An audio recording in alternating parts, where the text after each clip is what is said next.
মন্ত্রীর যা হাল দেখলাম, যে যেভাবে একেবারে কাচুমাচু হয়ে কাচুমাচু মুখ করে বসেছিল এবং বাইরে মহিলারা দাপিয়ে বেড়াচ্ছে, সন্দেশখালীর মতো মহিলারা যদি একবারে ঝাঁটা হাতে বেরোয় তখন এদের কি হাল হবে। এই তৃণমূল দলটা ডিক্লাইনের দিকে যাচ্ছে, ডিক্লাইন ফেজে যাচ্ছে, আস্তে আস্তে ধ্বংসের পথে যাবে, কিচ্ছু করার নেই। যা সিপিএম তাই তৃণমূল, এরা প্রত্যেকে এইভাবে নষ্ট করেছে, ফলে বাইরের জগতে আমাদের মান সম্মান নষ্ট হয়েছে। বাংলার মুখ এরা পুড়িয়েই দিয়েছে, বাংলারা নতুন করে পোড়ার কিচ্ছু নেই, পোড়ার মুখ বানিয়ে ছেড়েছে। এখন সেগুলোকে আবার ওই যা বলে ওই চামড়া ফামড়াকে রিপ্লেসমেন্ট সার্জারি হয়, সেগুলোই করার দরকার আছে।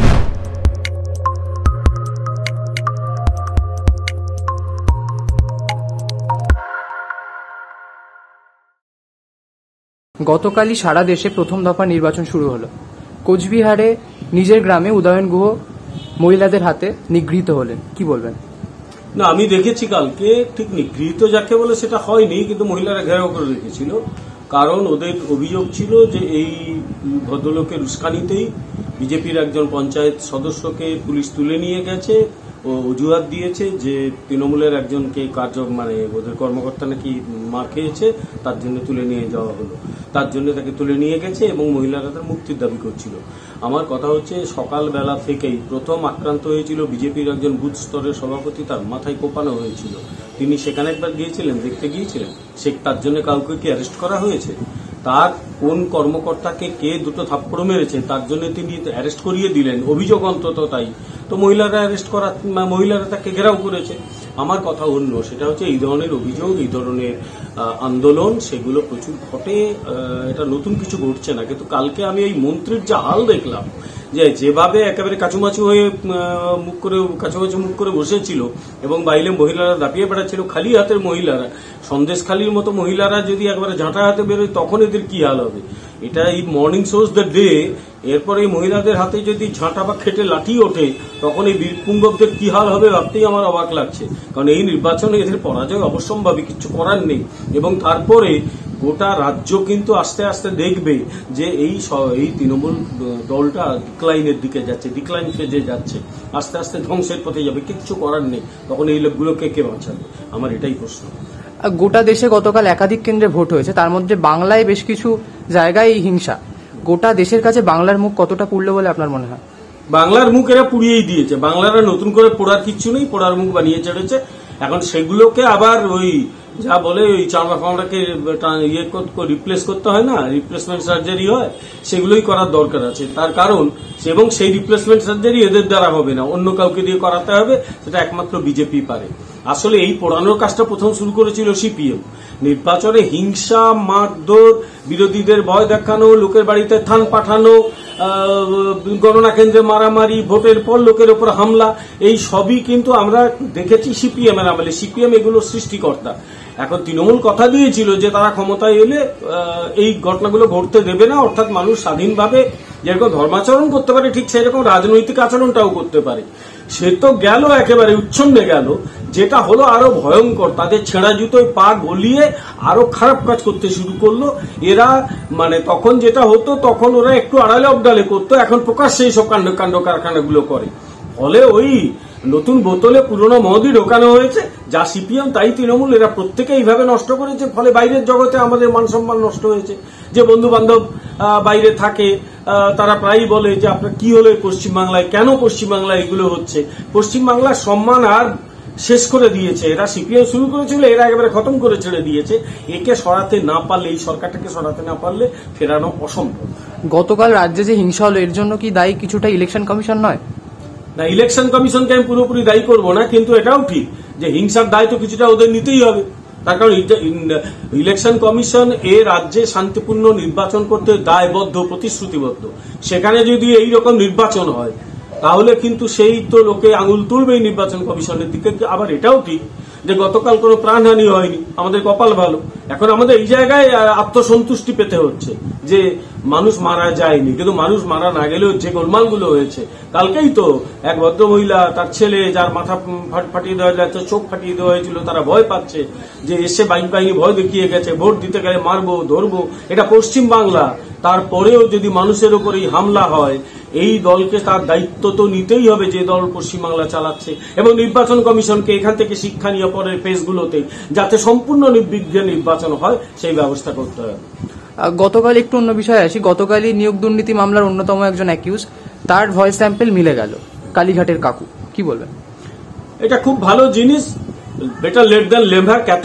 কেন এত দেরি হলো আমরা সত্যি জানি না, কিন্তু দেরি হয়েছে, তবু একেবারে না হওয়ার চেয়ে এটা বেটার। দ্বিতীয় কথা, এবার ভয়েস স্যাম্পল মেলার পরে কাজটা খুব দ্রুত শুরু করতে হবে, যে যাদের সঙ্গে মিলেছে, যাদের গলা মিলেছে, সেই গলায় কি কি বলা আছে, কে কে দায়ী, এবার সবকটাকে তোলা হোক, কোমরে দড়ি দিয়ে তুলে নিয়ে যাওয়া হোক। শুধু এমনি এমনি তোলা যাবে না, হাতে হ্যান্ডকাপ, কোমরে দড়ি দিয়ে নিয়ে যাওয়া হোক। মানুষ দেখুক যে দুর্নীতির বিরুদ্ধে কতটা কড়া ব্যবস্থা সরকার নিচ্ছে। এই দুর্নীতি মামলায় শোনা যাচ্ছে যে একজন সিভিক পুলিশকে ফোন করে বলা হচ্ছে নিয়োগ দুর্নীতি সংক্রান্ত যত তথ্য আছে সেগুলো ডিলিট করে দেওয়ার জন্য। এই নির্দেশ কার বলে আপনার মনে হয়? দেখো, সেটাই বলতে পারবো না, সেগুলো তাই বলতে পারবো না, কিন্তু এখানে দুর্নীতিটা এমন আন্তর্জালিক, যে আমি আন্তর্জাতিক কিন্তু বলিনি, আন্তর্জালিক, মানে একেবারে জালের মতো জড়িয়ে আছে, যে সেখানে পরস্পরের সঙ্গে যুক্ত। সেই জালে মাথাটাই কে আছে কেউ কেউ মনে করতে পারছে, আমরা অনেকে গেস করতে পারছি, কিন্তু সেটা যতক্ষণ না প্রমাণ হচ্ছে আমি নামটা বলতে পারবো না, আইনগতভাবে আটকায়। কিন্তু ডেফিনেটলি একটা বড় পাকা মাথা রয়েছে, বয়স কারোর বেশি কারোর কম, কিন্তু চুরির মাথা অনেকেরই যথেষ্ট পাকা। তো বয়স কম হলেও কি আর বড় চোর হতে পারে না? হতেই পারে, কিন্তু তাকে ধরার দরকার, এবারে ধরার দরকার, কোমরের দড়ি দিয়ে টানতে টানতে জেলে নিয়ে যাওয়ার দরকার, কারণ অনেক হয়েছে। এনাফি জানা। ইডি বলছে যে এই নিয়োগ দুর্নীতি মামলায় জাল ওয়েবসাইট তৈরি করে নিয়োগ হয়েছে, এটা কি সম্ভব বলে আপনার মনে হয়? হ্যাঁ, না করার কি আছে, যদি সাদা খাতা জমা দেওয়া হয়ে থাকে এটাও সম্ভব। এরা প্রথম থেকেই নিয়োগ দুর্নীতি মামলায় এই কাণ্ড করেছে। আমি অন্য একটি ইউটিউব চ্যানেলে তৎকালীন শিক্ষামন্ত্রী, স্কুল শিক্ষামন্ত্রী রবীন বাবু, যিনি সিঙ্গুরের মাস্টারমশাই রবীন্দ্রনাথ ভট্টাচার্য, তার একটা ইন্টারভিউ দেখলাম। উনি পরিষ্কার বললেন যে উনি অল্প কয়েক মাস শিক্ষা দপ্তরে ছিলেন, স্কুল শিক্ষামন্ত্রী ছিলেন, তারপর তাকে সরিয়ে দেওয়া হয়। উনি সত্যিই জানতেন না কেন সরানো হলো। উনি যখন শিক্ষামন্ত্রী ছিলেন তখন স্কুল সার্ভিস কমিশনের একজন চেয়ারম্যান তার কাছে গিয়েছিলেন এবং তিনি বলেছিলেন যে তার উপর চাপ আসছে টাকা নিয়ে নিয়োগ করার।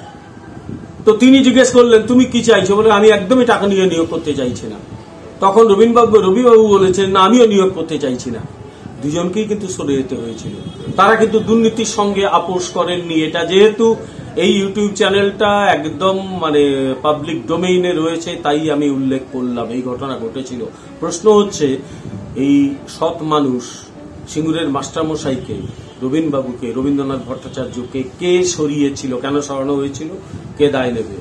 দ্বিতীয় কথা, তারপর যাকে আনা হলো সে ঠিকঠাক কাজ করেছিল কি? কেন পার্থ চ্যাটার্জিকে এতদিন বসিয়ে রাখা হলো? সেই প্রশ্নের উত্তরটা দেবে কে? কেন 2012 সাল থেকে 2022 সাল পর্যন্ত 10 বছর ওই মানিক ভট্টাচার্যকে প্রাইমারি স্কুল বোর্ডের চেয়ারম্যান করে রাখা হলো? কেন? এই উত্তরগুলো কিন্তু খুঁজে বার করতে হবে আদালত কি, কারণ দুর্নীতিটা আরো উপর থেকে শুরু হয়েছে। আরে যারা করেছে তারা তো দাবার বোড়ে, তারা তো যন্ত্র মাত্র, যন্ত্রী তো অন্য জায়গায় কোথাও বসে আছে, সে যন্ত্রী তো সব করেছে। সে বা তারা খুঁজে বার করতে হবে সেই যন্ত্রী কারা। আমার ধারণা চাইলেই পাওয়া যায়, না পাওয়ার কোনো কারণ নেই। খুব দ্রুত তাদের কাছে পৌঁছতে হবে, তাদের জেলে পুরতে হবে, গোটা পৃথিবীকে দেখিয়ে দিতে হবে যে চোরকে জেলে পড়া হয়েছে। অতীতে দেখা গেছে ইডি সিবিআই বহু বছর হয়ে গেছে কিন্তু বিভিন্ন কেসে চার্জশিট দিতে পারিনি। আপনার কি মনে হয় এই নিয়োগ দুর্নীতি মামলার খুব তাড়াতাড়ি মূল দোষীরা ইডি ধরতে পারবে? না, চার্জশিট কিছু কিছু ক্ষেত্রে দিয়েছে, একদম দিতে পারেনি এটা ভুল কথা। যেরকম সারদা মামলায় কিছু মামলায় চার্জশিট হয়েছে, আমি জানি চার্জশিট হয়েছে, কিন্তু আদালত যেটা হয় আমাদের দেশে আইন ব্যবস্থা একটু দীর্ঘসূত্রিতা থাকে, ফলে সেগুলো আস্তে আস্তে বিচার হচ্ছে ইত্যাদি। খুব দ্রুত বিচার করার দরকার বলে আমি মনে করি। আমি যতদূর জানি সারদা মামলায় বেশ কিছু চার্জশিট হয়েছে। তাহলে আপনি মনে করছেন যে এই মামলার মূল মাথা ধরা পড়বে এই দুর্নীতি? এটা সুপ্রিম কোর্ট সময় বেঁধে দিয়েছে, 6 মাসের মধ্যে করতে হবে। ফলে 6 মাসের মধ্যে এটা করতেই হবে, কিচ্ছু করার নেই। 6 মাসের মধ্যে রায় দিতে হবে। যদি চূড়ান্ত দুর্নীতি হয়ে থাকে আদালত কঠোরতম ব্যবস্থা নিক। কেউ তো বারণ করেনি, কারণ আদালতকে নিয়ে কেউ প্রশ্ন করতে পারে না, একমাত্র করেই পশ্চিমবাংলার শাসক দল। তারা জাজের নামে গালিগালাজ করে, জাজেদের চেম্বার বয়কট করার চেষ্টা করে, তার বাড়িতে গিয়ে পোস্টার মারে, তার নামে গালিগালাজ করে। সেই জাজ যখন চাকরি ছেড়ে দেন তার নামে কুৎসিত কথাবার্তা বলে। এদের রুচিতে এটা বাধে, আমাদের রুচিতে এটা বাধে না। ফলে এই প্রশ্নটা কেউ করবে না। কঠোর ব্যবস্থা নেওয়া হোক।